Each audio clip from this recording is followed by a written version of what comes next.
Olá pessoal, professor Tiago Colico por aqui.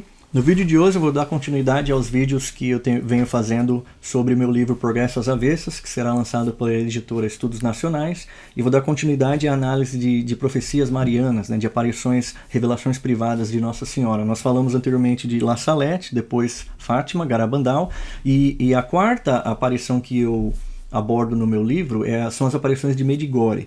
Medjugorje é um vilarejo na atual Bósnia e Herzegovina.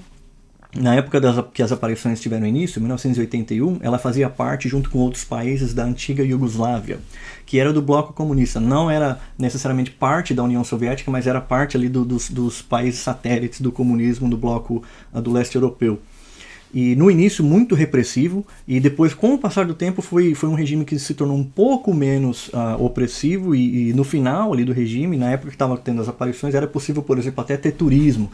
Mas ainda assim, as aparições foram bastante perseguidas pelo governo e tiveram várias confusões que eu vou abordar brevemente. Bom, tudo começou no dia 24 de junho de 1981, com duas adolescentes de nome Mirjana Soldo e Ivanka Ivankovic, teriam visto uma imagem de Nossa Senhora, e no dia seguinte elas contaram para alguns amigos, e elas mais 4 amigos, completando os 6 que vieram a ser os 6 videntes de Medjugorje, teriam visto Nossa Senhora no dia seguinte, dia 25 de junho. No terceiro dia, há relatos de que a notícia já havia se espalhado e já teriam mais de 10 mil pessoas visitando o local para acompanhar as aparições. E assim como em outras aparições desse tipo, a notícia se espalha rápido, e neste caso em particular, como começou a atrair pessoas muito rapidamente, num país comunista, se você tem o fomento da religião, significa que as pessoas vão deixar de olhar para o Estado com temor, porque se as pessoas têm um aumento da fé, elas passam a se direcionar para o Criador, nesse eixo vertical, e não mais no eixo horizontal, em que as pessoas dependem dos outros homens para tudo. Então isso daí é um problema para o governo comunista, por isso que eles combatem religião de forma opressiva, eles não permitem que ela se expanda, porque isso tira a autoridade do Estado. Então eles começaram a reprimir, começaram a evitar que as videntes pudessem se locomover ao local das aparições, começaram a pressionar para que a igreja fosse fechada, para que as aparições fossem para a igreja. As pessoas, em vez de eles irem para o monte onde as aparições aconteciam, para que eles fossem para a igreja, para que a igreja fosse fechada e eles não pudessem entrar. Então fizeram todo tipo de manobra.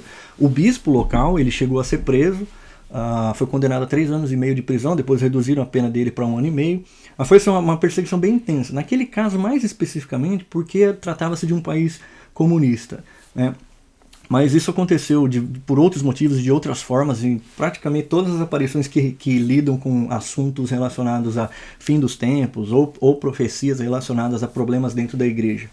No caso de Medjugorje, as mensagens, elas não são tão... Tem milhares de mensagens, As aparições continuaram diariamente, por alguns anos. Aí cada vidente foi recebendo segredos de Nossa Senhora, e quando eles recebiam um determinado número de segredos, que eram 10 segredos no total, eles deixavam de ter aparições diárias, aí passavam a ter aparições de determinados períodos específicos, uma vez por ano, uma vez por mês, cada um era de um jeito.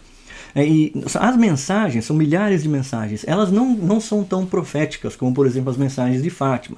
Na verdade, as mensagens de Fátima eram segredos que foram revelados, a parte profética de Fátima foi revelada um tempo depois.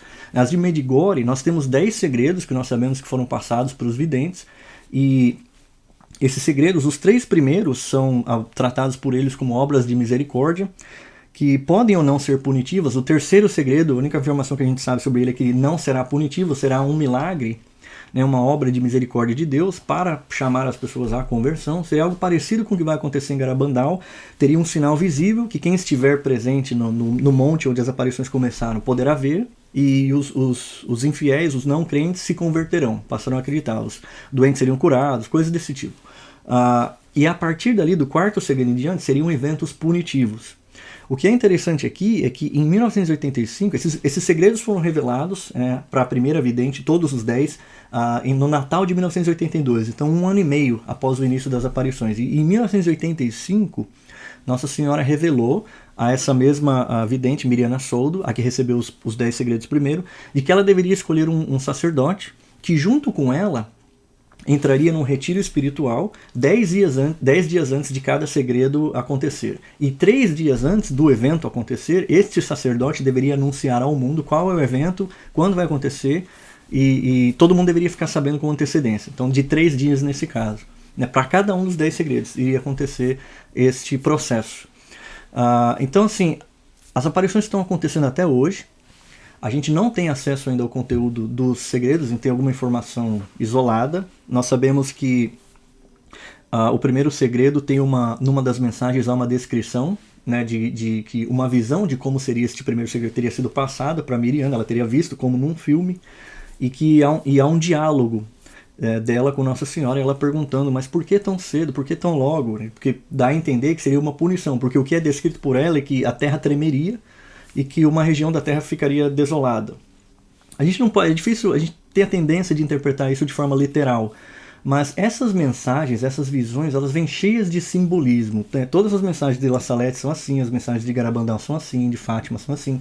Algumas coisas a gente vê que são literais, a gente pode interpretar com segurança, como está descrito, mas outras, às vezes é difícil. Às vezes tremer, não a gente vai pensar diretamente num terremoto. Às vezes não necessariamente é um terremoto, às vezes pode ser alguma coisa relacionada à fé ou alguma outra coisa do tipo. Então é difícil a gente interpretar literalmente, mas numa das entrevistas que os videntes concederam, isso está documentado em livros do mariólogo René Laurentin, que eles descrevem os três primeiros segredos como obras de misericórdia e do 4º ao 10º como segredos punitivos. E é comum a gente não saber, né, o conteúdo desses segredos. Em Fátima, hoje a gente tem acesso a tudo que foi revelado até agora, mas na época a mensagem foi passada para os pastorinhos em 1917, né, a visão do inferno e a consagração da Rússia, mas não estava detalhado ali o que era a consagração da Rússia. Então não foi revelado ao mundo imediatamente o que é que eles tinham ouvido. Irmã Lúcia, aí uma das pastorinhas tinha virado freira, em 1929, quer dizer, 12 anos depois das aparições, é que ela teria recebido uma visão, uma revelação privada de Nossa Senhora que teria explicado como era para se dar essa consagração do Papa em comunhão com os bispos do mundo. Então isso foi passado para o Papa da época, e houve uma resistência, eles não fizeram a consagração, e aí em 1941 o diretor espiritual da Irmã Lúcia pediu para que ela escrevesse uma carta ao Papa pedindo para que consagrasse. Naquela época já tinha começado a guerra, quer dizer, quando Nossa Senhora veio pedir a conversão, em 1917 ela avisou o que teria que fazer, em 1929 ela veio para explicar como deveria ser feito. Nessa visita de 1929 ela disse, está na hora do Santo Padre consagrar a Rússia. Então, naquela época Hitler não tinha ascendido ao poder, a União Soviética não tinha concedido todo o apoio logístico, financeiro e militar para que o exército alemão seja formado. Quer dizer, a Segunda Guerra poderia ter sido evitada. Então a história do século XX teria sido completamente outra. E o nosso tempo atual também. A Rússia teria se convertido, teríamos um tempo de paz. É isso que estava prescrito ali. Você vê, 1929 era algo, assim, era a data-chave, porque Hitler sobe ao poder no início da década de 30. E ele começa a estabelecer relações com a União Soviética aos poucos, até que quando chega ali no final da década de 30, ele está com o apoio de Stalin, de todo o exército russo, os caras mandando comida, toneladas de comidas para eles, mandando armamento, treinamento, cedendo terra, todo o apoio possível para os caras formarem o exército deles. Só que você vê que esses segredos, eles podem ficar com os videntes, às vezes por anos, às vezes por décadas. Então essa é a situação de Medjugorje hoje. A gente não sabe exatamente o que são os segredos, mas nós sabemos que eles são punitivos. E com relação às aparições, de modo geral, há muita controvérsia em torno delas. Há muita crítica, há muitas pessoas que defendem veementemente e há muita crítica. Um dos mais ferrenhos críticos é o Michael Jones, o autor do Libido Dominandi, que é um livro que foi lançado recentemente no Brasil. Ele faz críticas duras às aparições. Ele escreveu um livro, ele fez uma investigação longa sobre os eventos que aconteceram lá. Ele produziu um documentário. Eu não tive acesso ao livro, mas eu assisti o documentário. Eu sei, de modo geral, quais são as críticas que ele faz. Eu encontro alguns problemas ali nas críticas dele. A maioria das críticas são direcionadas aos videntes, aos mensageiros. Então ele tem um problema com os videntes. As mensagens, eu não vi críticas contundentes dele. Tem outros críticos das aparições de Medjugorje que criticam as mensagens, mas as críticas não são... Elas não se sustentam quando você vai lá analisar o conteúdo original das mensagens. Então, o Michael Jones, ele critica assim, os videntes, eles se comportam como se fossem estrelas, como se eles fossem artistas, né? As pessoas vêm, procuram eles, pedem para eles rezarem por elas, e aí eles colocariam a mão na cabeça delas para rezar. Eles são seres humanos, são pecadores, eles têm os erros deles. Eu li a biografia da o livro de memórias da Miriana Soldo, ela fala algumas coisas, ela tem umas interpretações bem incorretas do comunismo. Algumas coisas que ela fala umas besteiras ali enormes, mas até aí é um ser humano, como outro qualquer. Ela não é infalível. Né? E todos eles não são infalíveis. E assim, você criticar que a aparição é uma mentira pelo comportamento deles, vários depoimentos das pessoas próximas a eles dizem que são pessoas que seguem aquilo que eles pregam, que têm uma vida simples, tentam ter uma vida de oração.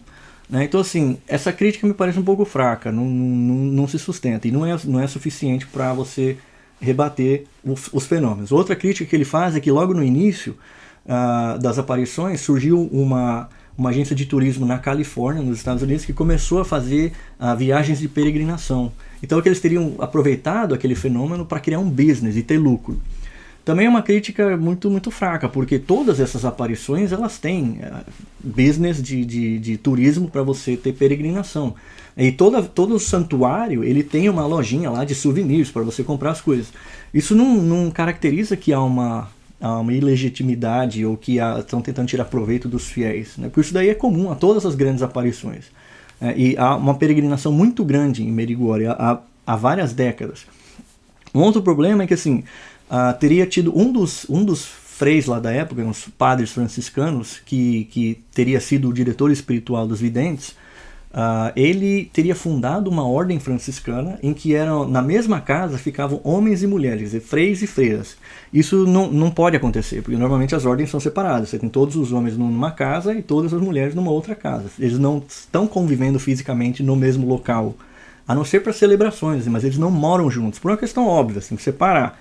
Todos vivem consagrados a Deus, todos têm o celibato, então eles não podem estar juntos. E que Nossa Senhora teria aprovado esta casa religiosa que ele abriu. E as videntes depois desmentiram isso, disseram que Nossa Senhora não aprovou nada, a gente estava no meio de um conflito, havia um conflito na época, os freis franciscanos eles eram os responsáveis pela maioria das paróquias naquela região, e o bispo da época ele queria substituir os freis franciscanos por sacerdotes que não eram de ordem franciscana, e aí tinha um conflito, e os videntes estavam no meio desse conflito.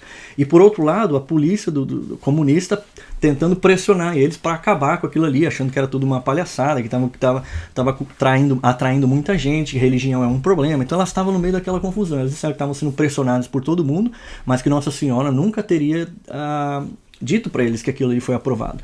Esse padre franciscano que abriu esta ordem, depois ele acabou sendo excomungado por desobediência aos seus superiores. Então, assim, essa história é uma história meio nebulosa, mas os videntes eles desmentem que Nossa Senhora teria aprovado isso, e eu pesquisei nas mensagens, não há nada sobre Nossa Senhora ter falado numa das mensagens que aquilo ali teria sido aprovado por ela, ou pelo céu, ou por Deus. Eu não encontrei isso daí. Uma outra coisa que o Michael Jones fala é que assim, a conclusão geral dele é assim, que aquilo era tudo uma brincadeira de criança, eles queriam fazer assim como se fosse uma pegadinha, só que o negócio começou a atrair muitas pessoas, ficou um negócio muito grande, fugiu do controle, e eles acabaram mantendo isso daí para não falar que mentiram, né, para tirar proveito da situação. Só que é o seguinte, ele falou isso no final da década de 80 e início da década de 90, só que nós já estamos aqui em 2022, as aparições já têm mais de 40 anos, e os caras estão até hoje recebendo as aparições e trazendo mais mensagem. Assim, eles estão sustentando isso daí, se for uma mentira, eles estão sustentando isso daí por muito tempo, né? E todos de forma homogênea, né? E em conjunta. Eu acho que isso daí é um negócio muito difícil de fazer. Você viver publicamente uma mentira dessa, pode ser, não é impossível, mas é um negócio muito difícil.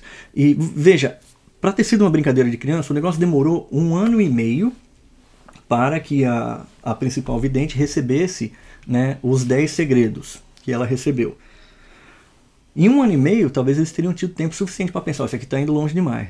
Né? E depois, em 1985, aí já tinha passado 4 anos das aparições, ela recebe a mensagem para escolher um sacerdote. Então você tem mais um comprometimento, quer dizer, eles estão se comprometendo a revelar eventos futuros, né, que assim, eles estão dando a nós o critério pelo qual nós os julgaremos. Porque se eles estão dizendo assim, eu vou revelar algo no futuro que Nossa Senhora me passou, eu vou escolher um sacerdote para fazer isso junto comigo, e vai acontecer um evento de abrangência global e nós vamos revelar para todos com 3 dias de antecedência. Quer dizer, eles estão se comprometendo com algo que, se eles não cumprirem, desmente tudo que eles fizeram até agora.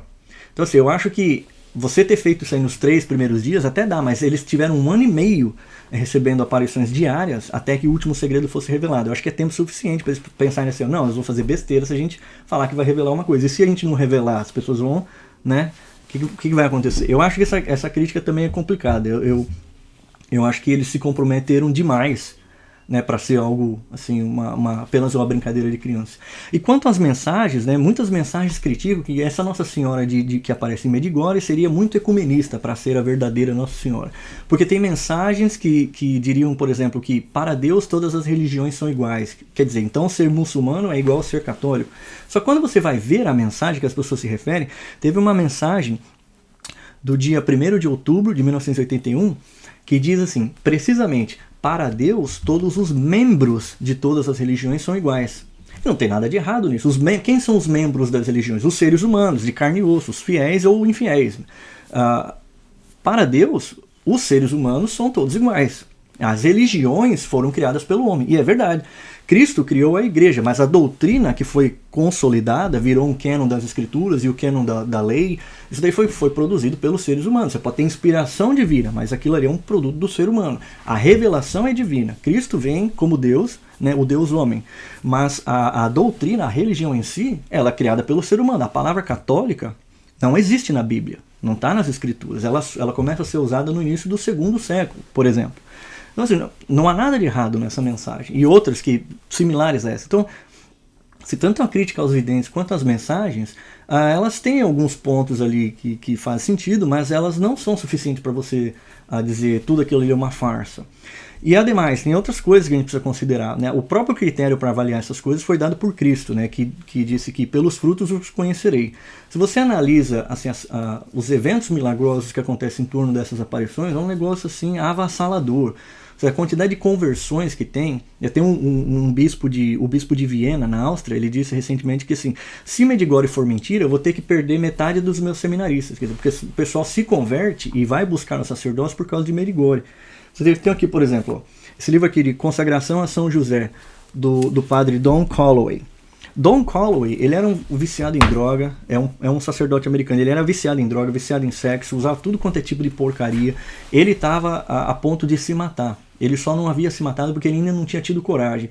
E numa dessas crises de existência, ele querendo se matar, ele foi visitar a mãe dele, encontrou um livro lá que falava sobre as aparições de Medjugorje. Ele começou a folhear o livro, ele ficou intrigado, como assim essas pessoas veem essa mulher? Quem que é essa mulher? Não sabia nem de quem que se tratava, não estava nem entendendo o que era, mas ficou intrigado com aquilo. De repente teve uma vontade de ir para a igreja, foi para a igreja, se confessou com o padre, chorou, ficou chorando os prantos e se converteu, virou padre. E agora escreve um monte de livros. Esse livro dele tem milhares de reviews na Amazon. É o livro de consagração a São José, inspirado no método de consagração a Nossa Senhora de Luís Maria Guilhom de Montfort. Ele tem vários livros escritos e tem conversões assim aos montes como a dele, de pessoas assim que nunca passaram pela cabeça ser padre, a pessoa está todo completamente perdida, de repente a pessoa quer virar padre, da noite por dia se converte. Tem milhares e milhares de casos. Você tem relatos de pessoas que visitam Medjugorje, que é o lugar onde mais tem confissões no mundo. Então, e recentemente o Vaticano aprovou, além dessas coisas, o Vaticano aprovou numa análise científica as 7 primeiras aparições como críveis, de eventos sobrenaturais críveis, e ele separou as aparições que vieram depois da 8ª em diante, porque elas começam a incluir eventos que são eventos previstos para o futuro. É a mesma situação de Garabandal, que você não vai aprovar algo que tem data marcada e a data ainda não chegou, a gente não sabe qual que é a data. Mas assim, se a Miriana vai ter que revelar isso junto com o sacerdote que ela escolheu, a Miriana hoje ela tem 53 anos. Então, supondo que ela viva aí mais 50, né? Então assim, isso vai acontecer nesta geração ainda, nessa geração que está crescendo agora. Então assim, não há uma posição definitiva das aparições em geral, mas as 7 primeiras aparições já foram avaliadas. Então, como isso aconteceu na década de 80, tem vários estudos, né, científicos que puderam ser feitos. Por exemplo, os videntes nas aparições eles eram monitorados, a atividade cerebral deles era monitorada, e os cientistas identificavam assim, uma carga elevada de atividade cerebral que acontecia no mesmo milissegundo para todos os videntes. Como é que você simula isso? Mesmo que você tenha um estímulo externo que faça com que todos tenham uma atividade cerebral ativada, você tem centenas de pessoas ao redor que deveriam ser afetadas por isso também. E as pessoas não entram em estado de êxtase, como os videntes entram. Você tem uma série de análises que foram feitas que, junto com essas conversões milagrosas, com os frutos que estão sendo apresentados e com o critério que eles mesmos deram, pelo qual eles serão julgados, né, porque se nada for revelado, tudo vai ter sido mentira. Então, assim, eu não posso cravar, é verdade, pronto. Eu acho que nós vamos ter que esperar para ver se esses eventos vão se desenrolar mesmo. Mas eu tendo a ver isso daí com muito cuidado. Me parece que pode ter coisa muito séria ali, né? Os sinais de que as aparições são reais são muito maiores do que os sinais de que elas não são, né? E como que isso se conecta com as outras aparições? Porque se nós não temos acesso aos segredos, como é que a gente sabe que isso se refere aos fins dos tempos? Bom, a primeira coisa é que, assim, numa das mensagens é perguntado a Nossa Senhora se essas mensagens seriam as últimas do mundo, e ela confirma que essas mensagens, essa aparição de Medjugorje será a última do mundo. Quer dizer, se essas aparições elas servem para alertar os homens de cada tempo sobre os perigos que os cercam, né? Para chamar eles à conversão, para que a pregação aumente, para que a dedicação a Deus aumente, que as pessoas se convertam, se voltem para Deus, para que Deus, se não puder evitar uma pena que já estava profetizada, é para que ele atenue, né? Para que pelo menos os que estão convertidos possam ter uma proteção espiritual especial, né? Então, nestas mensagens, se elas são as aparições, né, as últimas aparições, é porque nós estaremos saindo do tempo de misericórdia e entrando no tempo da justiça, que são a purificação final, a grande tribulação que está prevista no livro do Apocalipse, em Mateus 24. Então esse é o primeiro sinal. O segundo sinal é que, assim, Nossa Senhora teria revelado para Miriana Soldo que o que ela começou em Fátima, ela terminará em Medjugorje. Então, se o que ela começou em Fátima, que é a consagração da Rússia, ela terminará em Medjugorje, qual que é o final do que estava previsto em Fátima? É o triunfo do Imaculado Coração de Maria. É um tempo de paz concedido ao mundo com a conversão da Rússia, né? E mesmo que tenha que passar o castigo, né, a grande apostasia e o castigo, o terceiro segredo de Fátima provavelmente inclui um castigo que segundo o padre Malak Marti está relacionado à visão das noites dos gritos de Garabandal, que eu falei no vídeo anterior. É a descrição de um grande castigo, uma série de eventos que aconteceriam como uma forma de punição ao mundo, que nós sairíamos do tempo da misericórdia e entraríamos no tempo da justiça. Então, Fátima claramente se relaciona aos eventos dos tempos finais, né, que não necessariamente é o fim do mundo, mas o fim de uma era, né, o julgamento, a purificação, antes da segunda vinda de Cristo. Então, esses eventos eles estão todos relacionados, né? Então, é muito provável que os 10 segredos de Medjugorje, caso venham a acontecer, eles tenham, não necessariamente sejam a mesma coisa que os de Garabandal, mas eles tenham eventos que descrevem aquilo que está consolidado, que está resumido no castigo de Garabandal, que provavelmente se refere ao castigo citado no terceiro segredo de Fátima, que não foi revelado na sua plenitude. E pode ser que esses 10 eventos de Medjugorje, esses 10 segredos, sejam detalhes dentro desse grande castigo, desses acontecimentos dos tempos finais. Tá certo, pessoal? Então é isso, né? Nos próximos vídeos eu vou ver se eu consigo fazer alguma análise das profecias que estão no livro do Apocalipse. Se vocês gostaram desse vídeo, deixe seu like, compartilhem e nós nos vemos na próxima. Obrigado!